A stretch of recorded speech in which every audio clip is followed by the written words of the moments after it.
মুক্তিযোদ্ধা কোটায় চাকরি পেয়েছিলেন বিতর্কিত পুলিশ কর্মকর্তা হারুন অর রশিদ।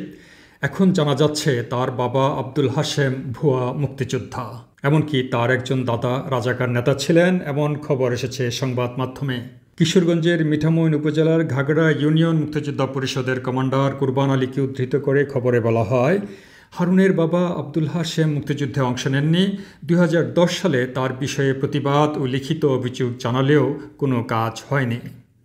হারুনের বাবার চাচা ইদ্রিস ওরফে ইদুমুল্লাহ কিশোরগঞ্জের রাজাকার বাহিনীর নেতা ছিলেন। দেশ স্বাধীন হওয়ার পর তাকে গুলি করে হত্যা করেন মুক্তিযোদ্ধারা, এমনই দাবি বীর মুক্তিযোদ্ধা কুরবান আলীর। ঘাগড়া ইউনিয়নের হোসেনপুর গ্রামে জন্ম নেওয়া হারুন মুক্তিযোদ্ধা কোটায় 1996 সালে আওয়ামী লীগ সরকারের সময় চাকরি পান। 2001 সালে তার পদায়ন আটকে দেয় বিএনপি সরকার। পরে 1-11-এর সময় চাকরি স্থায়ী হয় হারুনের। এরপর বিএনপির উপর খড়গহস্ত হয়ে ওঠেন এই পুলিশ কর্মকর্তা। 2011 সালে সংসদ ভবনের সামনে তৎকালীন চিফ হুইপ বিএনপি নেতা জয়নাল আবদিন ফারুককে শারীরিকভাবে হেনস্থা করেন তখনকার অতিরিক্ত পুলিশ সুপার। সেই থেকে শেখ হাসিনার ন্যাক নজরে ছিলেন হারুন।